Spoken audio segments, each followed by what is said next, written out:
Hi, Chumi. Welcome to another episode of Meet Me in My Corner. I'm Dr. K and I'm your host. So I've been dying, okay? Dying to share this with you. Ever since I decided to get out of my bubble of isolation and of keeping everything confidential, I couldn't wait for the moment to actually sit down in my corner and tell you guys about the trying time I had in my first trimester. Woo! What a journey! It's nothing extraordinary, it's nothing outside of normal, but it was my first time experiencing a lot of these symptoms, and it was honestly a harrowing time for me. And I don't want anybody to minimize or invalidate my experience, and I will never invalidate any other woman's experience. And listen, if you're somebody that's not pregnant, never been pregnant, not planning to get pregnant, but you know people who've been pregnant, please show them love and please show them empathy. When we complain, it's not that we don't care about the fact that we have been blessed. Yes, it's a beautiful thing happening. It's honestly one of the best things. I'm so grateful, right? But if I could skip first trimester, I would definitely do so. And I feel like for me, it was even worse this time around because I found out very early. Well, actually, I found out early also with my first pregnancy, right? But with this one, I found out like immediately, like really, really early. And that's because we weren't preventing. So if you're not preventing, you're planning. There's no other way around it, okay? So we'd always said that, post the wedding, we're actually going to start trying. Did I think it was going to stick immediately? No. I thought we were going to have a lot of fun. Quite honestly, okay? I thought it was going to take some time, especially because it's the second time and I'm a little older and my body is not what it used to be. I thought it was going to be quite some time. I didn't think that, we would we would get it together so quickly. So I knew immediately when my period didn't come, because I am quite regular and I know my cycle. I really know my cycle, that I was pregnant, right? So I found out immediately when I missed my period. And I will never forget that feeling of, you know, starting to think about it and starting to sit with the idea that I'm pregnant. It happened on a random Friday evening when I started to put two and two together, and I was like, actually, I haven't received my period yet. So could this be happening? And would I be able to find out now? I haven't been practicing for quite some time. So I even had to Google. And I was like, okay, I need to Google this. Is there a pregnancy test that will pick it up so early? And yeah, so I sat with that idea, woke up on the Saturday morning. I remember I dolled myself up, and then I decided that I'm going to go on a solo date just to think about it. I didn't tell my partner what I was going through. I was just like thinking about it on my own. And I felt so feminine that day. I can't explain it. I was talking about this on my Instagram live the other day. That day I felt like so much feminine energy. And I just wanted to be on my own. I had a lot of pasta. It was kind of good. Could have been better. And I was just like now fantasizing about this idea that, oh my word, I'm going to bring another life to this world. Am I ready for it? I know I'm pretty anxious about it because of my experience with my first child. And we'll speak a little bit more about that in a bit. But yeah, then I was like, am I really ready for this? And I just felt so at peace in that moment. And I felt, no, it wasn't overjoy. It wasn't like excitement. It wasn't a huge feeling of positive feelings. It was very subdued, but so comforting and yeah, so reassuring. So anyway, I bought the pregnancy test. I told my friend, who I later met up with, that actually I think this might be happening, and I'll be checking later on. And funny enough, that day my partner and I had decided that we're going to go on a date, right? So when I got home, I took him upstairs to the bedroom and I was like, listen, I really think I actually need to test. And he was like, really now? Before our date? And I'm like, yes. And he's like, isn't it random? And also, we're not alone. My niece and my nephew in the home. We're in our house taking care of our daughter. And I was like, yeah. But he's like, but what if it's disappointing for you? I don't want this to destroy or distract us from what we're trying to achieve today. We want to really spend a lot of time together and in a positive way, you know? But I was like, yeah, but I think I want to know. And I think it's because I knew. Like, I knew. Right? Anyway, so then he's like, okay, it's fine. In actual fact, I don't want this sitting on your mind the whole time and then it distracts you. So I went into the loo. Well, obviously, actually, why am I describing that? You know what happens, okay? Popped out of the loo, holding the strip. Well, it wasn't a strip, whatever, testing kit, whatever, right? And I asked him to look at it. Or did we look at it at the same time? I can't remember. But I just know that when we saw that it was positive, it was like, it was so cute. It was so cute. It was so cute. He was so happy. I was so happy. My smile was huge. It was like from ear to ear. And I then went on to a phone call with a group chat. I have a group chat and we normally call each other. That's why I always say, guys, please get group chats. Because if you get group chats, then you won't be inappropriate in people's comments and send them unnecessary things on social media. You'll be quite socially aware. Okay, but anyway, going back to it, called this group chat.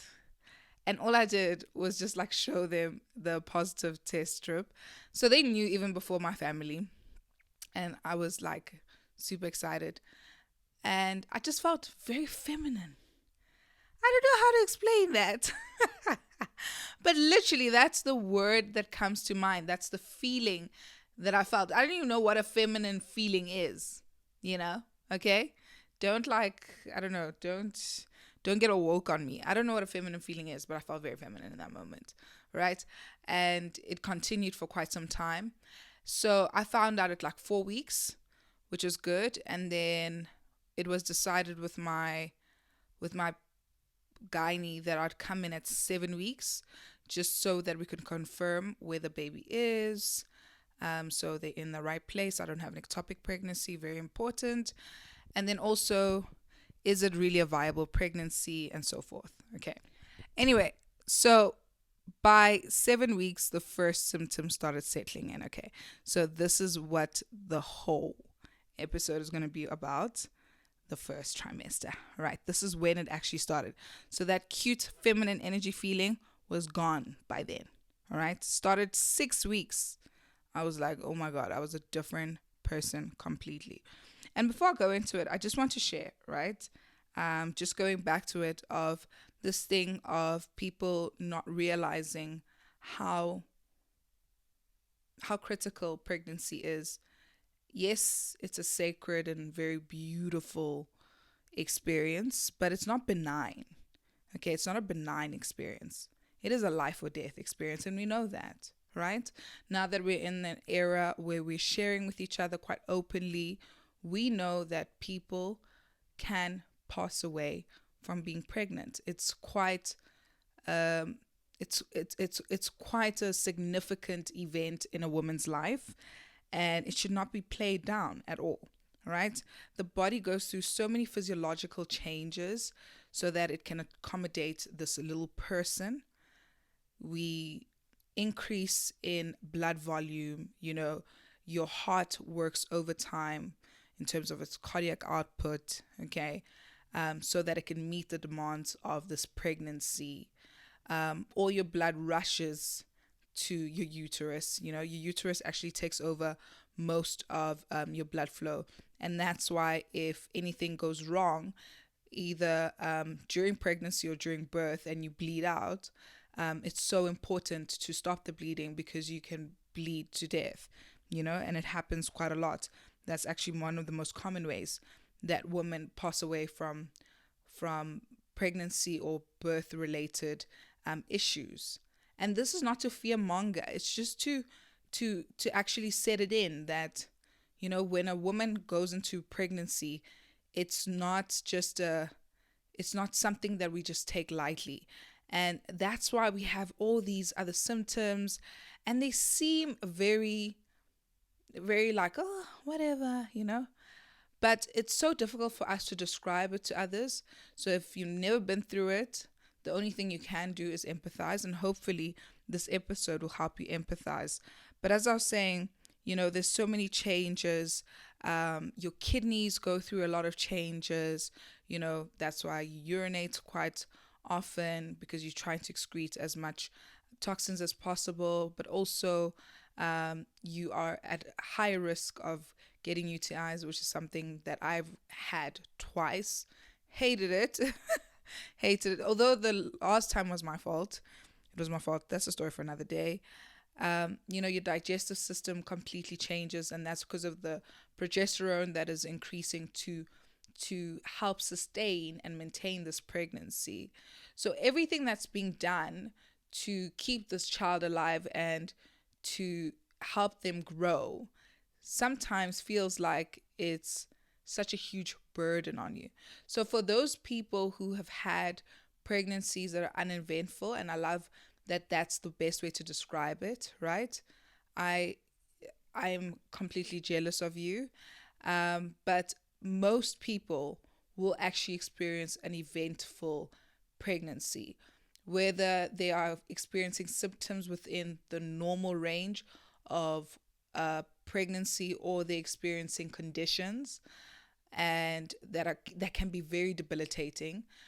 Some of them can actually be permanent. Hopefully, in most of us, some of those are actually short-lived and only during the duration of pregnancy. So I'm going to go into my symptoms, and maybe sometimes here and there I might get a little bit, I might become a little bit dramatic, if you can call it such, but I'm not trying to be dramatic. Honestly, it felt like a harrowing experience. Like, I wouldn't wish it on my worst enemy.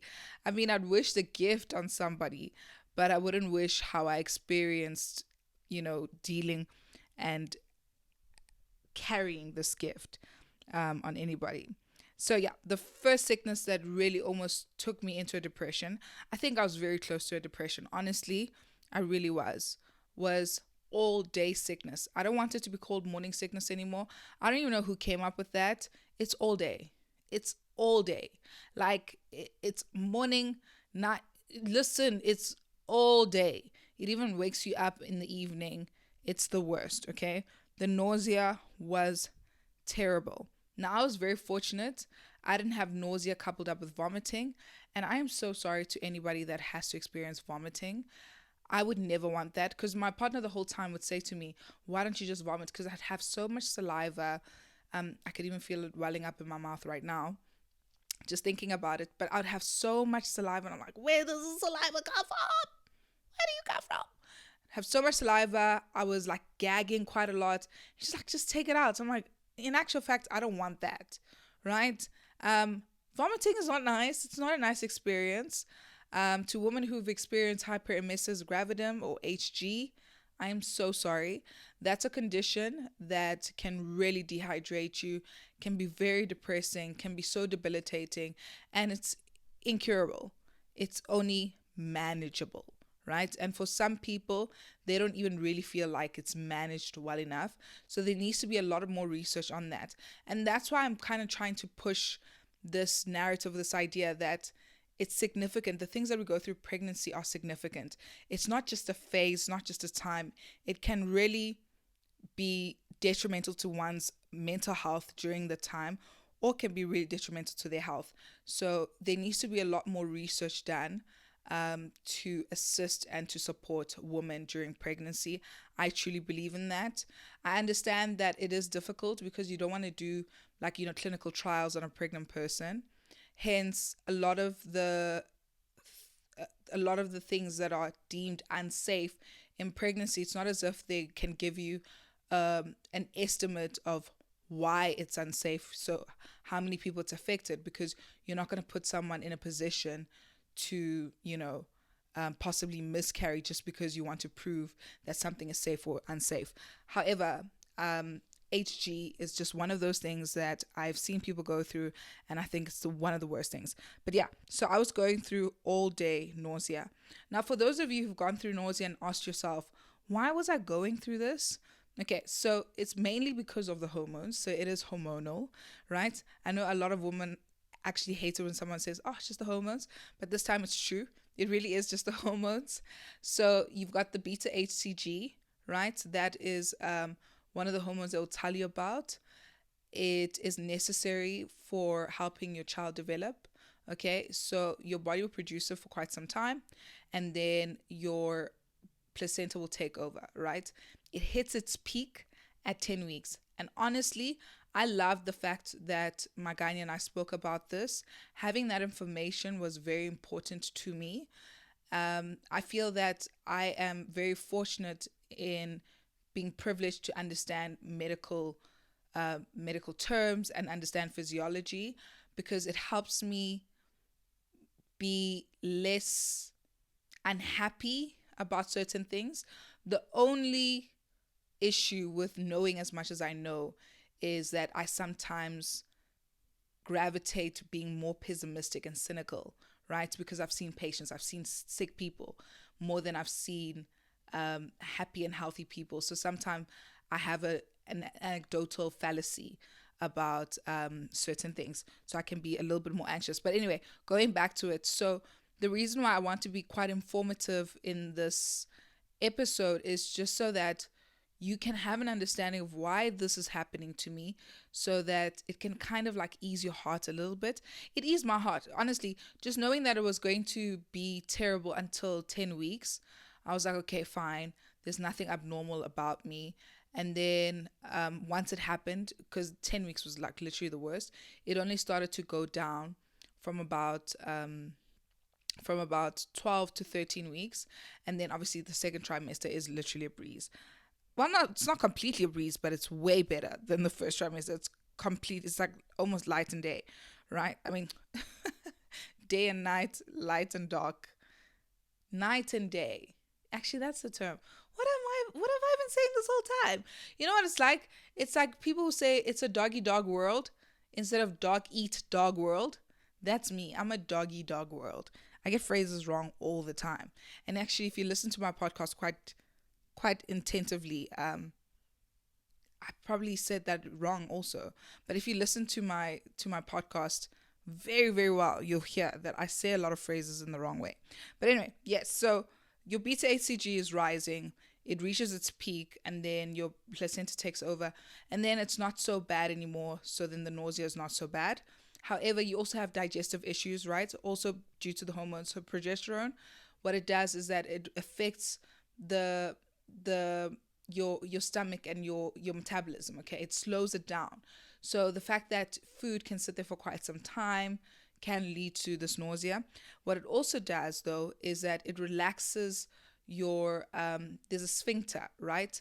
Let's say like a door, okay, between your esophagus and your stomach. So where you swallow food and your stomach, okay, there's this little opening, right? And it relaxes it. So because it's relaxed, you can have a lot of that regurgitation. So that will lead to the acid reflux, which can also make you quite nauseous. That's what I experience quite a lot, and the regurgitation, right? And then obviously the pressure of the growing uterus, okay, pushing up onto your stomach and then leading for food to push up a little bit into your esophagus and then giving you that gagging feeling. And then also you'll struggle with being more sensitive to low blood sugar. I realized this quite often, that when I was just about to have my meal, I'd be so nauseous, but I was taking very long time to actually get to my meals. And then once I had my meals, and I'd have big meals, and because the meal is so big, my body's taking time to move it out, I'd be very nauseous. So it was just a vicious cycle of nausea. But yeah, that's just some of the reasons why you would actually why you would go through this nausea. And some of you would actually go through hyperemesis gravidum, or just vomiting with the nausea. Okay. And then the next symptom that I found crazy was the fatigue. It's still ongoing now, but now I'm at the point that because I look pregnant, I can get away with telling people that I'm fatigued. I felt like in my first trimester, it was very difficult to even make it make sense to myself. But you know, when I was very sensitive about this, it was when I was doing my internship. So, with my first pregnancy, right? Medicine is a very hypercritical career. Okay. So, the environment, there is a lot of perfectionism, or it feels like there's an expectation of perfectionism. Everybody's basically type A. There's very little grace and compassion, I really feel, towards each other. There's grace and compassion towards patients, sometimes not even. Really, not really. Sometimes I found that some clinicians only treat the disease, they don't really treat the patient. But anyway, so when I was in internship and I was pregnant, I found it very difficult to have my fellow intern colleagues to understand what I was going through, because one, they were not much younger than me, but they were younger than me. They were not in the same phase that I was in life of, dating and getting pregnant. Well, actually, let me be real. All right, it wasn't my plan. It wasn't a planned pregnancy. I would never plan to get pregnant in internship. And if you're a medical doctor, medical student listening to this, please don't do that to yourself. It's not necessary. But if it happens, it's still fine. You'll get through it. Okay, so yes, when I was going through this pregnancy, I was the first of our group. No, I'm wrong. We had another person who was in the group who was also pregnant. Actually, she was my saving grace. So there was very poor understanding and compassion towards me during that time, I felt. And I felt that I needed to always qualify why I was feeling so tired, or why I was not, producing work to the same level of energy as they were, And I was quite a productive intern. In actual fact, a lot of my seniors still love me till this day. And it used to get to me. I felt so guilty about it. I felt so guilty about the fact that I was not as productive. And I just didn't understand it. I don't think anybody ever explained to me that one of the things that you'll go through in pregnancy is fatigue. I mean, they tell you that, yes, you'll go through morning sickness and all these things. And yes, you'll feel a little tired. It's not a little tired. It's not a little tired. It's inexplainable. It's terrible. It's honestly terrible. It's not even like the kind of tired that you like, oh, let me have a nap. And listen, you are having naps, okay? But obviously working in a hospital, when am I getting a nap? And who wants to give me an opportunity to nap? We have to do work, I wasn't against them also, by the way. It was a high pressure job. We needed to do a lot of work, and having one man down felt like you have 10 men down, okay? Because of our lack of human resource in the health department right now, even then. So I understood. And also it was during COVID. So it was just a high pressure time. Nobody had time to be compassionate, and they didn't understand. They've never gone through it. So it was just terrible. It even got to a point where I would sit in the ward and ask the nurses to do blood pressure readings on me, because I was like, there has to be a reason why I feel this way, and my blood pressure would be completely normal. I'm like, no, there's gotta be a reason. There's gotta be a reason. And I remember one nurse just coming to me and be like, Ceci, oui mile, meaning, girl, you're pregnant. Like, get over it. Like, that's what it is. But anyway, yeah. So having it happen to me the second time round now, fine, I understood. Okay, fine, I was going to be fatigued. I mean, the fatigue is close to lethargy at this point, right? But now, these days, I was asking myself, okay, why are you so tired though? You work from home, it's very comfortable. You don't really mobilize that much. In the hospital, I understood you were walking from ward to ward. We would do 10,000 steps easily in the hospital, easily. On call, easily, okay? Here, I barely do 2,000 steps. Barely. Barely. I'm barely alive. So I would ask myself, why are you so tired? And I'm so brain fogged, and I'm struggling to just go through a few emails. Oh, guys, no, the fatigue is just something else. So, but the fatigue has been coupled up with something else. Well, in the beginning, this is what I was going through. So I had hectic insomnia. That insomnia. No ways. What was that? Huh? What was that? What was that? I even once Googled, can you die from insomnia? You can, by the way. You genuinely can. Yes, I'm a doctor that Google sometimes. Yes, I do. There's nothing wrong with Googling, by the way. But anyway, yes, you can actually die from insomnia. Not the type of insomnia I had, but my insomnia is really bad. So it wasn't the type where I struggled to initiate sleep. It was the type where I struggled to maintain sleep. So I'd be up around 2 a.m. and I'm up, and it's just, I felt restless. The quality of sleep was terrible, but my quality of sleep has been terrible because I have nightmares, very vivid nightmares.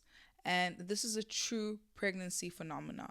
It's not just me. So please, also, if you're a spiritual person, please don't come to me and project on me. Oh, you're going through this. You have this gift. It's not a gift, my darling. It's just a movie. It's just pregnancy, okay? A lot of people go through this. And actually, it was quite nice to, find out about these symptoms on TikTok, because a lot of TikTok people are not like us, the Western world is not like us, not TikTok people, sorry. The Western world is not like South Africa, right? So they are not so hell bent on keeping their pregnancies quite sacred and keeping it secretive. Whereas for us, like even what I'm doing right now is taboo completely. I think my mom would be like, "Are you crazy? Why are you online telling people about your things? Do you know what will happen to your baby?" Like, no, ma'am, I need to share. I don't want to be alone in this anymore. But anyway, yes. So the Western world, I mean, they share from the moment they think that they're pregnant, right? That they're pregnant. Okay. So it's been quite refreshing when I was in my bubble to just look at what they're going through, look at the issues that they're having. And this nightmare thing was very prevalent in a lot of the TikToks that I watched. So I didn't feel crazy. But honestly, the dreams, and they haven't stopped, just by the way, they haven't stopped. It's still ongoing. But yeah, that's crazy. That's the most crazy part about pregnancy, these nightmares. And I'm just worried about my baby. Like, babe, can you see what I'm seeing? Because these things are crazy. Is this you also? Like, are you giving me these ideas? I don't know what it is. And they vivid. I used to dream in like a filter, with a filter on, sepia filter. I don't know if you could call it sepia or sepia. I don't know, whatever. Now I am dreaming in full color HD, baby. But it's scary. It's very, very scary. And then the next thing I struggled with was body dysmorphia. I'm glad I'm out of that. But I think I'm out of that because now I look obviously pregnant. So you can't confuse me for being overweight, even though I was overweight. So this one was pretty tough for me, especially in the first few weeks of pregnancy. Actually, no, throughout my whole first trimester, it was tough for me. I feel sorry for my husband. I put him through it. There was a point of just like looking at me like, babe, like, let's just get over it. Just be you. It's okay. Just be in your season right now, right? But I felt guilty about the fact that I didn't lose enough weight prior to my pregnancy. So it was always a plan that I was going to lose weight before my pregnancy, okay? Especially because I had gained so much weight post my last pregnancy. It wasn't because of the pregnancy. It was because of dietary, my dietary decisions and the fact that I was not moving my body. So last year when I decided to start taking my health more seriously. Yes, I was motivated by the wedding, but then once I got into it, I started to realize that there's so many more benefits to it. Aesthetics doesn't really mean anything. And I really enjoyed myself. And then at some point, I think around February, because I got married in April, I fell off because I was stress eating. So I have a lot to deal with and to therapize at some point, especially my relationship with food. But anyway, I was so disappointed in myself that I knew that I was planning this pregnancy, but I wasn't doing the things that I said I would do to make sure that I go into this pregnancy a little less anxious. So making sure that my body's in a healthier state, because I did struggle with, I guess, consequences of my lifestyle choices in my previous pregnancy, which I know I'm going to struggle with now.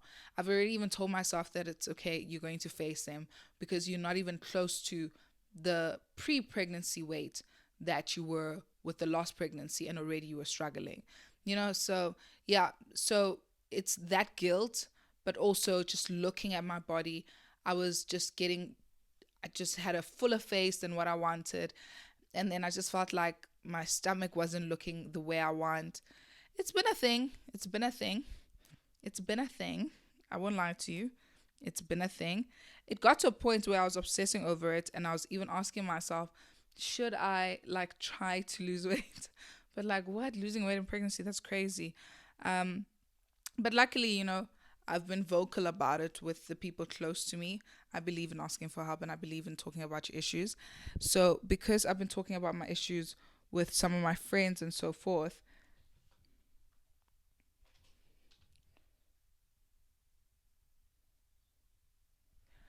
because I believe in asking for help and I've been talking to my friends about this, a friend of mine just shared with me, you know what, it's the phase. Let it be what it is and actually give into it. Even my therapist said this, yes, when I went for therapy.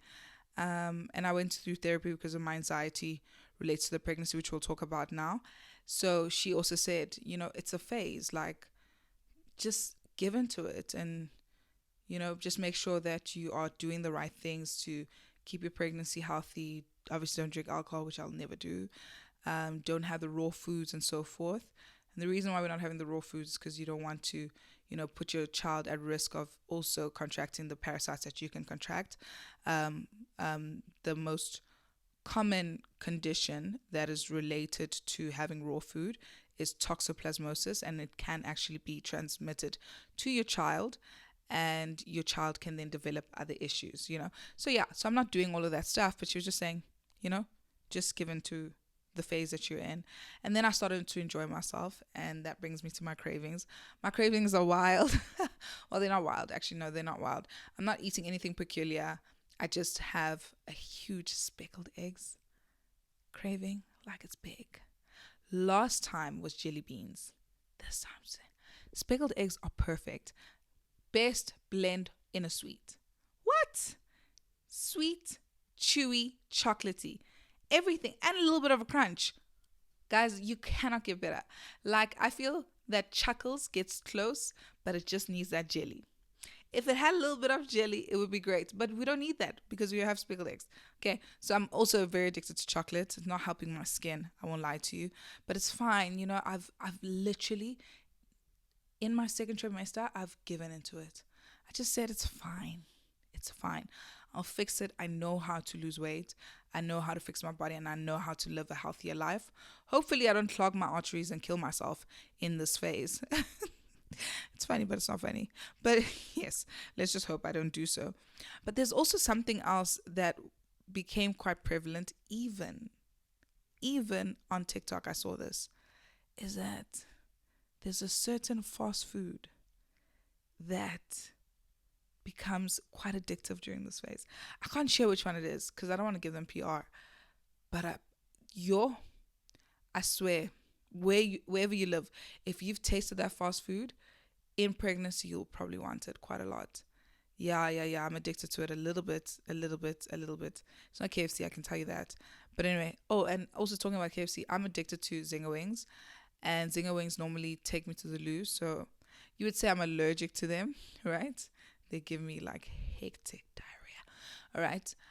Look, we're adults. We're people. Okay. You poop too. Okay. Pooping is normal, right? So it makes me poop. Makes me poop a lot. But in pregnancy, I haven't been experiencing that, and that's been great. I won't lie, that's been the best perk about pregnancy. I've really enjoyed that. I've really enjoyed that. But Chem, I know some of you have also experienced constipation, and that's because of the progesterone, because of the slowing of your digestive system, right? It doesn't allow you to actually form stools that are supple enough for it to pass through. And I know for some people that comes with also hemorrhoids. Oh, shame. I really feel bad about that. I really, really feel bad about that. That's really terrible. But the last symptom that I'll talk about is the anxiety. I'm talking about this last because it hasn't gone away. It was pretty heightened in my first trimester because in the first trimester it started to come, the reality of having another child started to become real. And then I realized that I actually wasn't ready for this mentally. I was ready for it physically, but I wasn't ready for it mentally. I hadn't really reconciled some of the issues that I had and the traumas that I had gone through in my first pregnancy, and they came up. And then when I had to go for my op or little procedure, which was the cervical cerclage, I was really, really struggling. Thankfully, the procedure went through very well. However, when I came home, I was remunerating about it for quite a lot. I was really just thinking about miscarriage a lot. But you know what has actually kind of eased my heart? Guys, it doesn't matter, even though I'm a medical doctor and I've seen patients and so forth, even though I know this happens to others, when somebody comes to you just like as a woman, so they're not a patient, they're not a friend, I don't know, doesn't matter. When someone comes to you as just a woman and says that I'm going through the exact same thing that you're going through, we're going through it together, and I'm always scared every time I go to the bathroom. The bathroom for me is is a scary place because I could possibly wipe and see something that would take me down a very bad road, you know, and my worst fear would be realized. And I was like, this is me every single time. Having that articulated back to me or put in language for me, I don't know, it really helped me feel normal. Even though I had the knowledge that a lot of women go through this, just having somebody tangible say that I'm going through this at the exact same time as you was just so, I guess, reassuring and comforting. I won't lie, it was comforting that I have that in community, that I'm not alone in these thoughts and I'm not alone in these feelings. But yes, I have been obsessing over miscarriages. It happened even with my first pregnancy, and I know a lot of women go through this, but when they speak about it, you start to understand how deep it goes. And it got to a point where there was 2 nights I really couldn't sleep, and then that's when I decided to go to therapy. So if you follow me on social media, I did a whole post about going to therapy, but that's the day I decided I'm going to go to therapy because I cannot carry this big burden and not enjoy my pregnancy again. I'm not going to go through this again. I'm not going to be sad the whole time, And I won't lie to you, I am in my second trimester, so I'm having a really good time. There are days where I do have digestive issues. There are days where I'm a little bit nauseous. There are days where I feel guilty about certain things. There are days I feel anxious. There are nights where I have the sundown scaries. Do you know what the sundown scaries are? Most people speak about this during postpartum, but it's when the sun starts going down, you get a little bit worried about, how your night is going to pan out, and it just really stresses you out. So for me, I get the sundown scaries because I know I'm going to have nightmares, but also sometimes I get a feeling or like some physical symptoms that will make me think of the worst instead of just being comfortable with the fact that my body is growing to accommodate this child, and it's going to stretch, and it's going to it's going to sometimes feel a little bit uncomfortable and sometimes feel a little bit painful, but it's normal and it's fine. And I just need to be positive. I just need to breathe through it.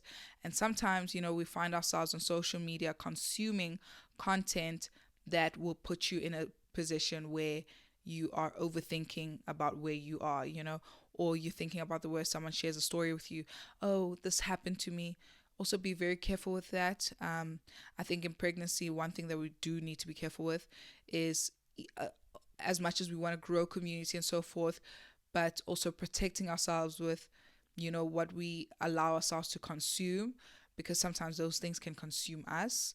And someone's story now starts to become something that you are obsessed with and you're thinking about quite a lot. So I sometimes do that too much, where I empathize with someone so much, and then I think, oh, but this could happen to me, and why wouldn't it happen to me? Anyway, that's that. But we're dealing with it. I promise you to God, we're dealing with it. And yeah, I'm just so grateful that I can sit with you and share this with you.